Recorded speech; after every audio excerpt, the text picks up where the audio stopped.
All right, so I've recently been getting a lot of questions about carb cycling, and I've got them a lot in the past as well. And people often wonder if it's a good and effective way to lose fat. In fact, I've also seen a lot of people tout it as one of the best ways to build muscle and stay lean while doing so. So in today's video, I want to break down exactly what carb cycling is, what it's meant to do, and if it actually is an effective method you should be doing. So by the end of the video, we're going to come to a conclusion with that. So let's get started. What's good, YouTube? It's Coach John back again, repping the gains, repping Beyond the Iron. If you're new to the channel, thanks for stopping by. I drop weekly content on lifestyle, muscle gain, fat loss, and just improving yourself as a person in general. Every single week, if you're interested in improving in those areas, then feel free to subscribe. Make sure you hit the notification bell and hit the like button while you're down there as well. Also, before we get started, I do want to mention I have some spots open for my premium one-on-one coaching when it comes to fitness and nutrition. So if you're interested in getting help with that, you can click in the link down below, apply. We'll jump on the phone and we'll discuss and see if we're a good fit to work together to get you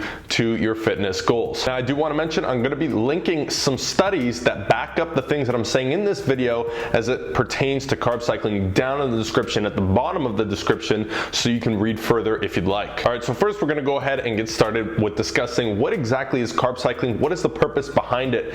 Now, contrary to what maybe some of you out there think, carb cycling does not entail eating pasta while riding a bike. Instead, it really just means cycling between going very, very low carbs on some days with some high carbs on another day. So a typical carb cycling sort of a protocol would entail something like 3 days of low carbs or even no carbs in some cases, followed by 1 day of very high carbs, repeating the process. It can get a lot more meticulous than this, but this is just a general overview of what carb cycling is. Now, if we look at each perspective, fat loss and muscle gain, what is the reasoning behind why people want or suggest that others do this? Well, from a muscle gain perspective, carb cycling is used to try to stay lean while building muscle, and they do this by making sure that you minimize a caloric surplus on days that you're resting, okay, because cutting carbs typically means cutting calories, obviously, and so you want to eat less carbs on rest days because you're not burning as much, and then the idea is to bring those carbs high on training days, and depending on how hard that training day is, you would bring it up even further to make sure you get the most out of that day's worth of training, so in terms of recovery, performance, pumps, etc. Now, on the fat loss side of things, the idea here is when you're losing fat and you're in a caloric deficit for a prolonged period of time, typically this leads to metabolic adaptation, as is natural.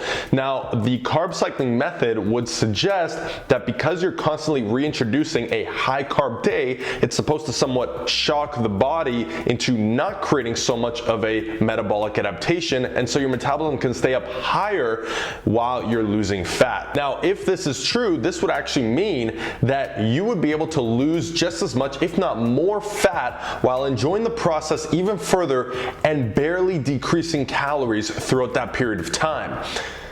Is it starting to sound a little too good to be true? All right, so what's the deal, John? Is it effective? Should I do it? So here's the deal. While it sounds like a great idea on paper based off what I just mentioned, the behavior associated with carb cycling is a little bit too ambiguous to merit its potential trade-off compared to the school of thought and action that I preach on this channel.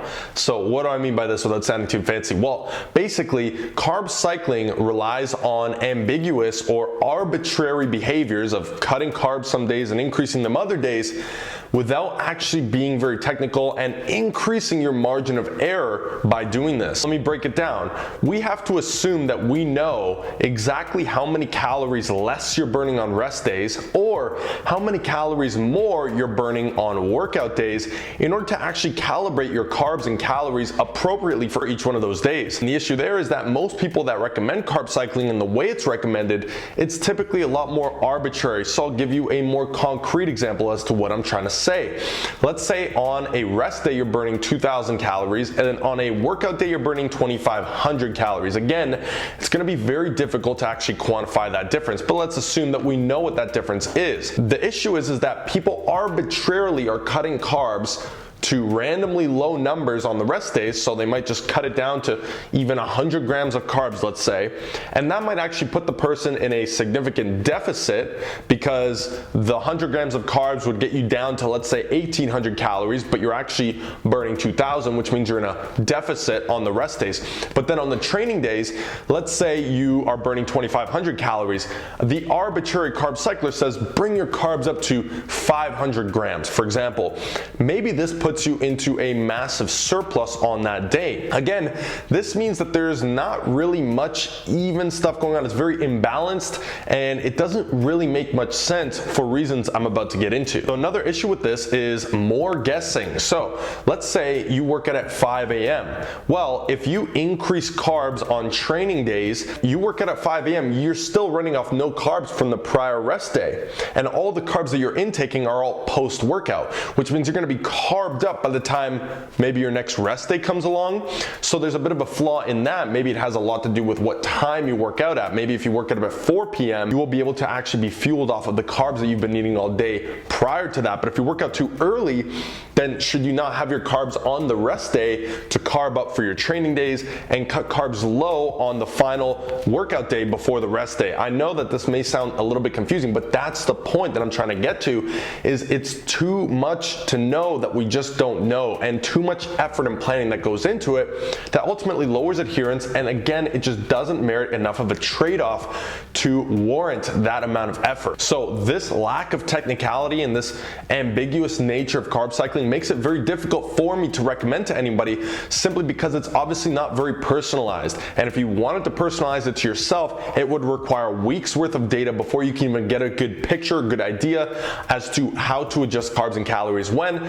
Not only that, but we have to assume that your schedule remains basically the same week to week. So this is why, from a muscle gain perspective, it's maybe not ideal. We'll get a little bit more into that in a sec here. Now, when it comes to fat loss, the same issue arises, whereas we don't know how many calories we're burning on rest days versus on training days. And so the issue here now becomes, well, you might go into a surplus when you're on training days. And if you're in a surplus, that's ultimately going to slow your fat loss progress down. So again, probably not worth the hassle for the potential benefit, but the key here is the potential benefit. Based off the studies I'm linking below and all the research I've done, it's actually been found that carb cycling doesn't actually necessarily provide any evidence for being any more beneficial than a regular dieting strategy. Now, I've covered lean bulking on the channel, and I've covered fat loss for hundreds of videos on here, and I always recommend the approach of just having a baseline calorie you're trying to hit day in and day out, with appropriate macros, of course. And so it's been shown that if you lean bulk the proper way through just keeping things a lot more simple, as opposed to the 10 times more planning required for carb cycling, even if you do plan it correctly, carb cycling doesn't apparently show any real benefit over doing it the normal way. So there actually is no trade-off to putting in all that effort. And the same thing goes on the other side. Let's just assume that you nail your carb cycling perfectly in your fat loss phase. And because of that, you have actually been able to hold your metabolism to 100 calories more per day by the end of the cut. Well, it also took you 4 or 8 weeks longer to get to that point and to get to your fat loss goal, simply because that constant fluctuation of carbs and calories is going to lead to slower progress over time.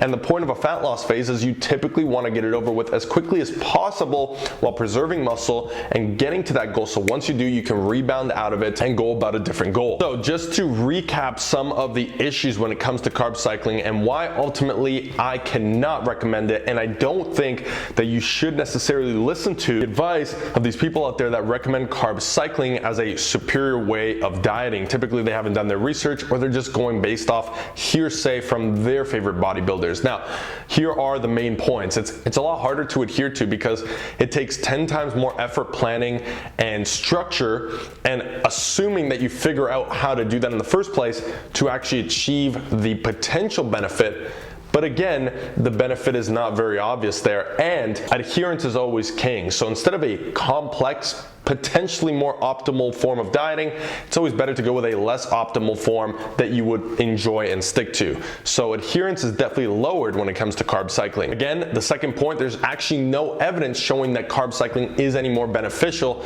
than regular forms of dieting. It's just an added complexity. The third, let's assume that carb cycling is superior somewhat. There's so much nuance to it. What time of day you're working out? Do you have the carbs on the rest days to carb up for the workout days, or vice versa? A lot of people like to go out there and make it seem like they have all of this down and there's a specific science to it.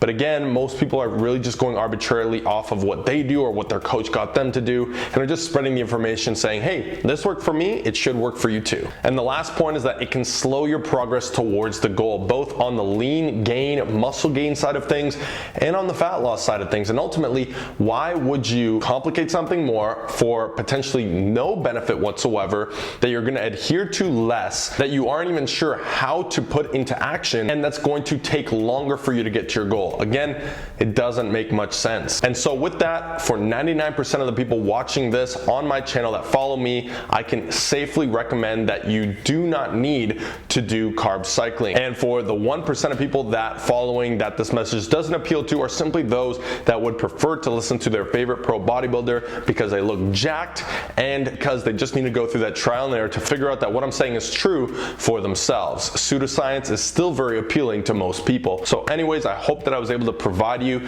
a very good insight as to carb cycling. I came into this topic non-biased. I've done it myself in the past, but these are simply the facts. Something I've learned over 11 years of working out, nutrition, training thousands of people, is that it's simply not worth the effort. And even if it was, there's hardly a benefit to show for it. So with that said, if you do need some more help with fat loss or muscle gain, that's what my channel is mainly about. So be sure to check out the rest of the content and fire me a message on Instagram if you want to talk, or if you need some more help with anything, I'd be happy to answer you. Thank you so much for watching the video. Make sure you hit the like button, comment, share, and subscribe. I'll be catching you in the next one.